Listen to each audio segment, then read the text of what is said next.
General Retired James Kabarebe ati abenshi muri bo bari bafite amagrade manini kurusha twebwe, baratuyobora dutera amasaruti turayoboka. Niba utari ubizi, nyuma yo guhagarikwa kwa jenoside yakorewe abatutsi muri Mata 1994 ingabo za RPA zari zimaze kubohora igihugu zitsinze ingabo za FARC n'interahamwe, maze icyo gihe hari hafashwe ingabo za XFI 1500 bidatinze zivangwa n'iza RPA bibaye RDF. Kankubangutse mu bakomeye babaye no muri ba mbere, ubundi wiyumvire amateka utazabwirwa ahandi.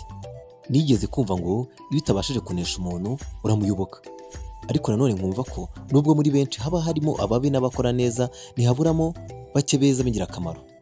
Yego nibyo, kandi bazi n'ibyo bakora, yewe n'ibitaragendaga neza bikaba byaraterwaga kenshi nabo bakoranaga ndetse n'abayoboraga, n'ikimenyimenyi umusaruro wabo ubona ubu ngubu, kandi n'abasirikare bakomeye b'intarumikwa bateye ubwoba nyine sana ko n'ubunararibonye bwabo bawufite ari umunsi.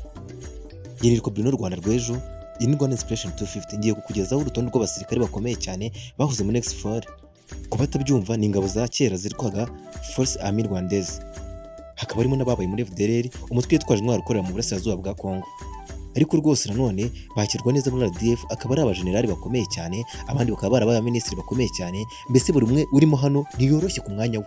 Nkurira kuri subscribe wumve ibigwi n'amateka by'aba basirikare nyuma yo kuba integrated muri RDF. Ku mwanya wa mbere turahera kuri Major General Retired Albert Murasira. Uyu yavutse ku wa 11 Ugushyingo 1962 ku babyeyi b'Abanyarwanda mu ntara ya Maniema, aha ni muri Repubulika ya Demokarasi ya Kongo. Yize amashuri y'ibanza n'ayisumbuye muri icyo gihugu, nyuma aza kurangiza amashuri yisumbuye muri École de Sciences Byimana, aho yarangije mu mwaka w'igihumbi kimwe magana cyenda 1983. Muri uwo mwaka kandi yinjiye muri Kaminuza Nkuru y'u Rwanda, aho yakuye impamyabumenyi ya Bachelor of Science mu mibare. Yize imibare yikuye mu mwaka w'igihumbi kimwe magana cyenda 1986, nyuma y'imyaka myinshi yabonye n'impamyabumenyi y'icyiciro cya gatatu cya Kaminuza Masters of Science mu micungire y'imishinga Project Management, yakuye muri University of Liverpool mu Bwongereza muri 2016. Yinjiye mu ngabo z'u Rwanda mu 1988, ahabwa ipeti rya ofisiye muri 1989. Yize amahugurwa atandukanye ya gisirikare kuva ku rwego rw'abofisiye bato kugeza ku masomo yo ku rwego rw'igenamigambi n'ingamba za gisirikare, icyo nawakita Defense Strategic Studies. Yakoze imirimo itandukanye y'ubuyobozi mu ngabo z'u Rwanda, imirimo y'uburezi n'itandukaniro ry'umwuga hagati ya 1995 kugeza 1998. Albert Murasira yigishaga imibare muri Kaminuza Nkuru y'u Rwanda mu ishami ry'ubumenyi ikoreshwa. Nyuma yaho kuva muri 1999 kugeza muri 2004 yabaye umuyobozi ushinzwe igenamigambi muri Minisiteri y'Ingabo. Muri 2005 yakoze muri Afurika yunze ubumwe mu butumwa bwo kubungabunga amahoro muri Sudani, aho yari ashinzwe ikoranabuhanga mu itumanaho n'amakuru. Nyuma yaho umwaka ukurikiyeho yabaye Vice Commandant w'ishuri rikuru rya gisirikare rya Gako mu Bugesera. Muri 2012 kandi yari umuyobozi mukuru ushinzwe imiyoborere y'abakozi, Chief of Joint General Staff in charge of Administration and Human Resources Management mu ngabo z'u Rwanda RDF. Hagati ya 2012 na 2018 yabaye umuyobozi mukuru wa Zigama CSS, banki ikorana n'abasirikare n'abakozi b'ingabo z'u Rwanda. Nyuma y'icyo gihe 2018 kugeza 2023 yagizwe Minisitiri w'Ingabo asimbura General James Kabarebe. Yabaye Minisitiri wa 10 w'Ingabo kuva u Rwanda rwabona ubwigenge muri 1962. Icyo gihe yavuze ko azakomeza umurage w'abamuhanjirije, ashimangira ubufatanye hagati y'ingabo n'abandi bashinzwe umutekano ndetse n'abaturage. 2023 kugeza ubu yagizwe Minisitiri ushinzwe gucunga ibiza n'impunzi Minema. Nyuma yo kuva ku mwanya wa Minisitiri w'Ingabo ku wa 6 Kamena 2023, Albert Murasira nibwo yabaye Minisitiri ushinzwe ibiza n'impunzi. Umwuga wa Murasira ugaragaza ubunararibonye budasanzwe buhuza ubumenyi mu mibare, uburezi, imirimo ya gisirikare, ubutumwa bwo kubungabunga amahoro, ubuyobozi bwa banki ndetse n'imirimo ya leta. N'urugero rw'umuntu wahuje ubumenyi n'imikorere mu kubaka igihugu mu nzego zitandukanye. Salute kuri afande.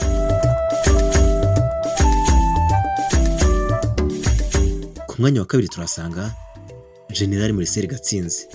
Yavutse ku wa 9 Mutarama 1948 ku Muhima mu mujyi wa Kigali. Yatangiye amashuri abanza muri Sainte Famille, akomeza muri Saint Andre i Nyamirambo n'ubundi. Yarangije amashuri yisumbuye muri 1968 afite impamyabumenyi ya Latin no mu masomo y'ubumenyi rusange. Yatangiye inzira ya gisirikare mu ishuri rikuru rya gisirikare rya Kigali mu 1968. Ahabwa ipeti rya Suretona. Kwa 31 Werurwe 1970 yakomeje amasomo ya gisirikare mu Bubiligi, aho yize muri Havre mu ishuri ry'ibikoresho bya gisirikare muri 71, ndetse no muri Bruxelles muri Royal High Institute of Defense hagati y'74 kugeza 76. Mu gihe cya jenoside yakorewe abatutsi, Gatsinzi yari komanda w'ishuri rya gisirikare n'amahugurwa mu cyahoze ari perefegitura ya Huye. Yabaye umukuru w'ingabo chief of staff mu ngabo za FAR. Yari mu basirikare bagaragaje ko batemera jenoside pe, ndetse ashyigikira inzira y'amahoro, bituma akurwa kuri uwo mwanya agusimburwa na Augustin Bizimungu. Nyuma ya jenoside yahungiye muri Repubulika ya Demokarasi ya Kongo, ariko agaruka mu Rwanda nyuma y'ukwezi kumwe gusa. Yinjizwa muri RPA. Yinjijwe mu ngabo nshya z'u Rwanda kubera uruhare rwe mu kurwanya jenoside no kwemera inzira y'ubwumvikane. Yakoze imirimo ikomeye irimo kuba umugaba w'ingabo wungirije 95, umuyobozi wa gendarmerie y'igihugu 97 kugeza mu 2000. Yakoze kandi muri komisiyo yo gushyiraho no kuyobora urwego rw'umutekano w'igihugu kugeza muri 2002. Kwa 15 Ugushyingo 2002 yagizwe minisitiri w'ingabo. Bamwe mu basirikare bake bo mu ngabo za mbere y'94 bagize umwanya wo hejuru muri leta nshya. Yagize uruhare rwo kunoza imyitozo n'imikorere y'ingabo za RDF no guteza imbere ubumwe. 2004 Gatsinzi yabaye umusirikare wa mbere mu Rwanda wahaye ipeti rya generali, inyenyeri enye. Yigeze kuvuga ko muri 2013 ko yishimiye cyane icyo gikorwa kuko yari uwa mbere mu gihugu ugeze kuri uru rwego, kandi yarakomotse mu ngabo zindi agasubizwa mu gisirikare cy'igihugu. Yabaye minisitiri ushinzwe gucunga ibiza n'impunzi hagati ya 2010 kugeza 2013. Nyuma yaje gusezera mu mirimo ya leta. Yitabye Imana kuwa 6 Werurwe 2023 i Buruseli, aho yari ari kwivuza ku myaka 75. Umurambo we wazanywe mu Rwanda ashyingurwa mu irimbi rya gisirikare i Kanombe mu cyubahiro cyose. Akaba yashimira Perezida wa Repubulika umurava n'ubwitange bwe mu gukorera igihugu. Ubuzima bwa Marcel Gatsinzi bugaragaza urugendo rw'ihinduka n'ubwiyunge mu Rwanda nyuma ya jenoside, kuva mu ngabo za kera kugeza mu bayobozi bagize uruhare mu kubaka igihugu gishya.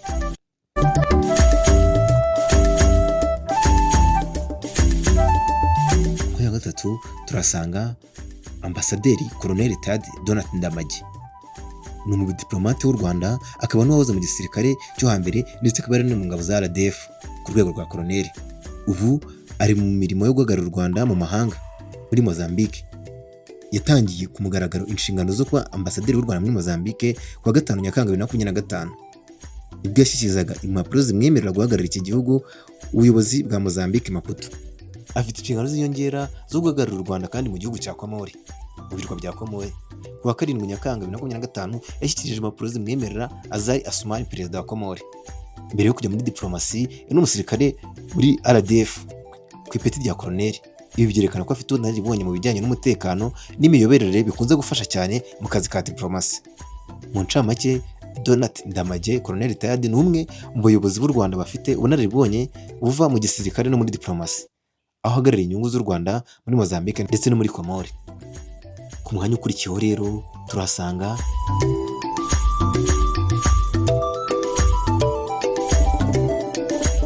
Juvenal Mariza Munda. Uyu ni minisitiri w'ingabo w'u Rwanda kuri uyu munsi. Yavutse kuwa 2 Ukuboza muri 1965 mu karere ka Nyamagabe mu ntara y'Amajyepfo mu Rwanda. Afite ubumenyi n'amahugurwa atandukanye mu bya gisirikare yakuye mu Rwanda no mu mahanga, kandi afite impamyabumenyi ya bachelor's degree mu bya siyansi ya gisirikare, military science, yakuye muri kaminuza itaratangajwe. Mariza Munda yabaye umusirikare muri RDF. Mu mwaka wa 2014 yimuriwe muri RNP, muri Rwanda National Police. Yimuyemo afite ipeti rya Lieutenant Colonel. Nyuma yaje kuba umuyobozi mukuru wa RCS, Rwanda Correctional Services, urwego rushinzwe amagereza mu Rwanda. Yaje gusimburwa kuri uwo mwanya nyuma y'igihe yari awumazeho. Aza kuba minisitiri w'ingabo. Mariza Munda yagizwe minisitiri w'ingabo w'u Rwanda wa 11. Muri izo nshingano agaragara cyane mu bikorwa by'igihugu nko kwibuka jenoside yakorewe abatutsi muri Mata 1994. Yagiye atanga ubutumwa bukomeye bwo kwamagana ibikorwa by'ihohoterwa rikorerwa abarokotse jenoside yakorewe abatutsi, ndetse no kuburira abantu ku kibazo cy'ingengabitekerezo ya jenoside, cyane cyane mu kugoreka amateka no kuyahakana. Mu ncamake, Juvenal Mariza Munda ni umwe mu bayobozi bakomeye mu Rwanda banyuze mu nzego zitandukanye z'umutekano, igisirikare, igipolisi n'amagereza. Ubu akaba ari minisitiri w'ingabo ufite uruhare runini mu kurinda umutekano w'igihugu no kurwanya ingengabitekerezo ya jenoside. Akaba yarabaye umusirikare mu gisirikare cyo hambere, akaba ari n'umusirikare mu gisirikare cy'ubu ngubu. Salut afande. Umwanya ukurikiyeho turasanga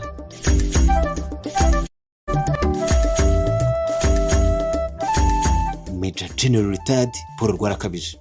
Mu mwaka w'1994 yari Lieutenant Colonel. Yari afite inshingano za G3 muri gendarmerie.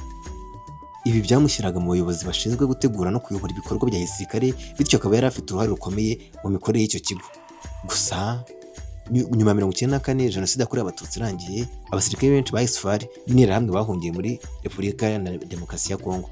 Rwarakabije yari muri abo bahunze.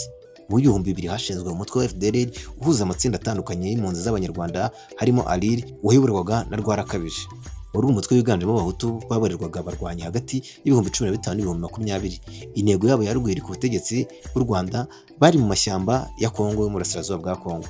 Nubwo abarwanyi benshi ba FDLR bari baragize uruhare muri jenoside, Rwarakabije ntiyigeze ashinzwe kuyigiramo uruhare.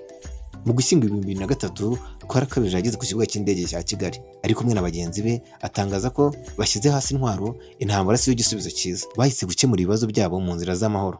Ibi byafatwaga nk'intambwe ikomeye ishobora guca intege imiterere ya FDLR, n'abayobozi ba Loni babonaga ko byari ikintu gikomeye cyane mu kugarura amahoro mu karere. Leta y'u Rwanda yamwinjije mu gisirikare cya RDF hamwe n'abandi bayobozi bari baravuye mu mitwe yitwaje intwaro. Ibi byari bigamije ubwiyunge hagati y'abanyarwanda. Yakomeje kujya mu nkambi z'impunzi atanga ubutumwa bwo kwiyunga no kugaruka mu mahoro ku barwanyi bari basigaye muri DRC. Nyuma yaje kuba umuyobozi wa Rwanda Correction Services. Iki kigo cyashinzwe nyuma yo guhuza amagereza na gahunda za TIJ, imirimo nsimburagifungo, igize uruhare mu kunoza imibereho y'abagororwa. Yakoranye na International Committee of the Red Cross mu guteza imbere ubuzima bw'abafungwa. Yanitabiriye gutanga ubuhamya mu Budage mu rubanza rw'abayobozi ba FDLR barimo Ignace Murwanashyaka na Straton Musoni. Amateka ya Paul Rwarakabije agaragaza urugendo rudasanzwe kuva mu buyobozi bw'umutwe w'inyeshyamba mu mashyamba ya Kongo kugera mu buyobozi mukuru mu nzego za leta mu Rwanda. Ni urugero rukomeye cyane rw'ubwiyunge n'impinduka mu Rwanda nyuma ya jenoside yakorewe abatutsi, ndetse akerekana uburyo igihugu cyagerageje guhuza abanyarwanda no kubaka amahoro arambye.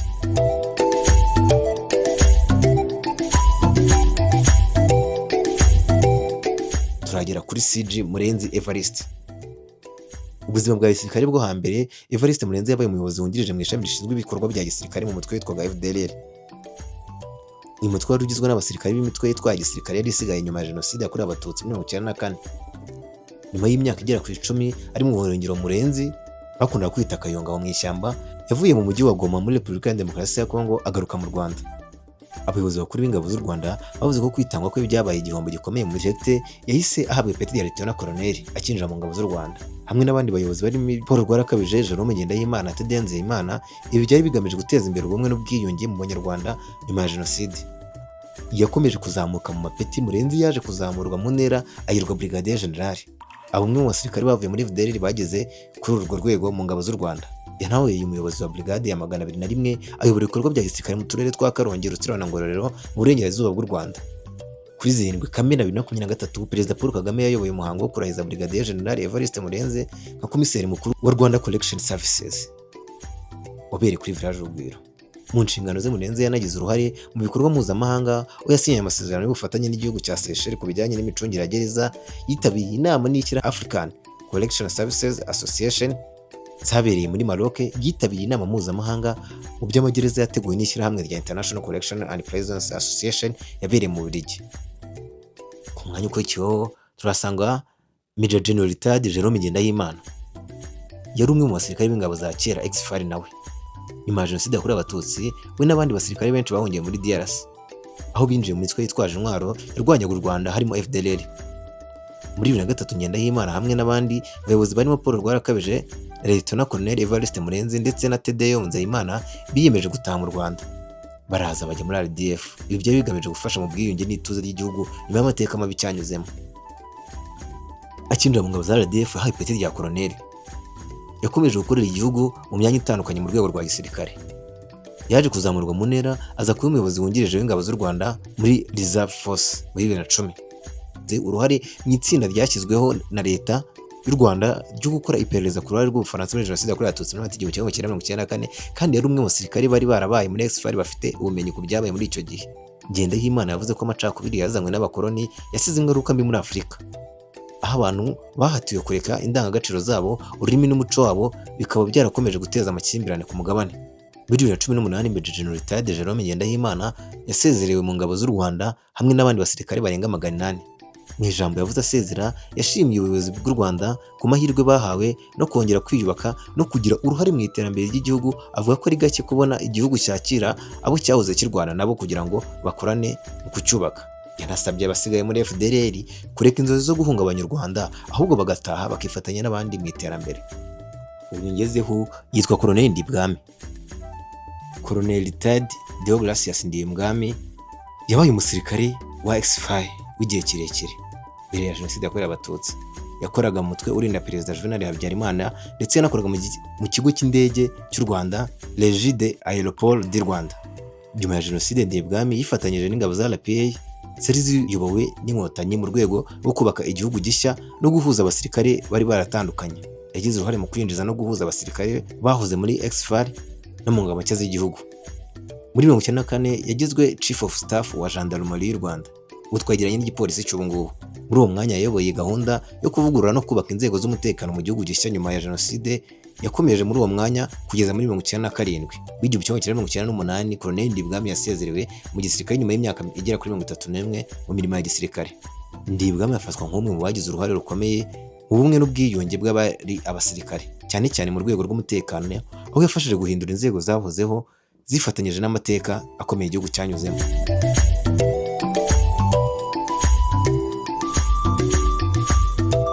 Ku mwanya ukurikiyeho turasanga Major General Laurent Munyakazi. Yari umwe mu basirikare bakuru mu ngabo za kera z'u Rwanda Exfile. Mu gihe cya Jenoside yakorewe Abatutsi muri 1994 yari afite ipeta rya Lieutenant Colonel ndetse yari umuyobozi w'umutwe wihariye witwaga Groupe Mobile wari ushinzwe kurinda inzego zikomeye i Kigali. Uyu yaragiye aba integrated nyuma ya Jenoside aba mu ngabo za RPA. Nyuma yo kugaruka yakomeje mu gisirikare gishya cy'igihugu ndetse aza no kugera ku rwego rwa Brigadier General, yewe arakomeza arazamuka aba n'umuyobozi wa diviziyo ya kabiri y'ingabo z'u Rwanda. Yarakomeje arazamuka aba Major General. Mu 2005 Munyakazi yafashwe ashinjwa n'inkiko gacaca mu gihe yari akiri umusirikare mukuru, gufasha mu iterabwoba ku batangabuhamya, kugira uruhare mu kugoreka ibimenyetso by'icyaha. Muri 2006 urukiko rwa gisirikare rwamukatiye igifungo cya burundu. 2007 urukiko rukuru rwa gisirikare rwemeje icyo gihano. Muri 2009 inkiko gacaca nazo zemeje igihano cye zimushinja kugira uruhare muri Jenoside yakorewe Abatutsi. Niho navugaga rwose igihe cyose yamaze akaza akaba integrated muri RPA akaba muri RDF kugeza ubwo rwose afashwe ari umujenosideri kandi yari arimo gutyo. Yashinzwe kwitegura no kwishyira mu bikorwa, gutanga intwaro ku mitwe, ndetse afatwa nk'umwe mu basirikare bakuru bagize uruhare rukomeye mu byaha bya Jenoside yakorewe Abatutsi. Nyuma akaza guhanwa n'inkiko z'u Rwanda akatirwa igifungo cya burundu, aho mu mwaka w'ibihumbi 2011 yaje kugwa muri gereza ya Kimironko azize uburwayi n'izabukuru.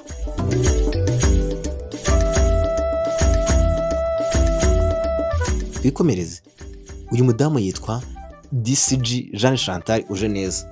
Yavutse mu 1967, atangira inzira ya gisirikare muri 1988 aho yinjiye mu ngabo za RDF nyuma ya Jenoside yakorewe Abatutsi. Yazamutse mu ntera mu buryo bukomeye agera ku ipeti rya Lieutenant Colonel mu ngabo z'u Rwanda. Nyuma y'imyaka akorera mu gisirikare yaje kwimukira mu nzego za polisi aho yakomeje imirimo ye mu rwego rw'umutekano. Kuri ubu DCG Jean Chantal Ujeneza ni Deputy Inspector General of Police ushinzwe ubuyobozi n'abakozi muri RN. Ni umwe mu bayobozi bakuru b'abagore bafite inshingano zikomeye mu nzego z'umutekano z'u Rwanda. Muri 2008 yagiye mu butumwa bw'amahoro mu karere ka Darfur. Yanagize uruhare mu butumwa mpuzamahanga bw'u Rwanda harimo n'ubwo mu Repubulika ya Centrafrica. Uruhare mu buyobozi n'amahugurwa, Ujeneza ashimangira cyane amahugurwa y'abapolisi kugira ngo barusheho gukora kinyamwuga. Yanagize uruhare mu guhagararira u Rwanda mu nama mpuzamahanga z'umutekano nka Interpol n'izindi nama z'akarere. Yahuye kandi agirana ibiganiro n'abayobozi b'inzego z'umutekano b'ibihugu bitandukanye nka Guinea, Benin na Zambia mu rwego rwo gukomeza ubufatanye mu mutekano. Ni umubyeyi w'abana babiri. Yavuze kenshi ku mbogamizi zo guhuza imirimo ikomeye z'umutekano n'inshingano z'umuryango. Afatwa nk'umwe mu bagore bari ku isonga mu nzego z'umutekano mu Rwanda, akaba icyitegererezo mu guca imbogamizi zishingiye ku gitsina mu mirimo ya gisirikare na polisi. Uyu yitwa Colonel Nyirasafari Seraphine. Yavukiye mu majyaruguru y'u Rwanda ku wa 16 Gicurasi mu 1970. Yinjiye mu gisirikare mu 1991, atangira urugendo rwe mu ngabo z'u Rwanda z'icyo gihe. Nyuma yaje kujya muri RDF aho yahereye ku ipeti rya Sulietona. Nyirasafari yagiye azamuka mu ntera buhoro buhoro bitewe n'imikorere myiza n'ubunyamwuga bwe kubera akazi yakoraga neza cyane muri RDF. Yabaye Chief Accountant muri Military Medical Insurance MMI, kuba manager w'iduka ry'ingabo Armed Force Shop, ndetse anaba umuyobozi w'agateganyo muri uwo mwanya. Mu Ukuboza 2023 yazamuye mu ntera ava kuri Lieutenant Colonel agirwa Colonel, abumwe mu bagore ba mbere bageze kuri urwo rwego muri RDF. Kuri ubu Colonel Seraphine Nyirasafari ni Director wa Civil Military Cooperation ku cyicaro gikuru cy'ingabo z'u Rwanda RDF. Yize mu ishuri rikuru rya gisirikare rya Nyakinama hagati ya 2020 na 2021. Yanitabiriye amahugurwa atandukanye arimo gusubiza mu buzima busanzwe bahoze mu mitwe yitwaje intwaro, kurinda abana muri Kenya, kurwanya ihohoterwa rishingiye ku gitsina mu Butaliyani. Afite impamyabumenyi ya Bachelor's Degree mu bijyanye na finance, impamyabumenyi y'ikirenga ya Master's Degree muri Security Studies yakuye muri Kaminuza y'u Rwanda. Serafina Nyirasafari yashakanye na Juvenal Marizamunda, asanzwe ari Minisitiri w'Ingabo w'u Rwanda. Bafitanye abana 4. Azwi cyane mu guteza imbere uburinganire n'uburenganzira bw'abagore mu ngabo z'u Rwanda, kurwanya ihohoterwa rishingiye ku gitsina, gushyigikira imiryango y'abasirikare, guteza imbere imikorere myiza y'ingabo z'u Rwanda. Nyirasafari afatwa nk'umwe mu bagore b'icyitegererezo mu ngabo z'u Rwanda, wabaye intangarugero mu kugera ku mwanya wo hejuru ya gisirikare, ndetse n'uburyo bwo kumotiva abakobwa kuba bajya mu ngabo z'igihugu kandi bakabikora bikunze kandi bakabikora kinyamwuga. Nkunyuriyemo abo ngabo hari n'abandi benshi bagiye batandukanye. Abo nkunyuriyemo nawe ufite kubuzi. Iki nitwa Bruno Rwanda rw'ejo. Iyi ni Rwanda Inspiration 250. Kora subscribe n'andi makuru akuri imbere. Ciao ciao.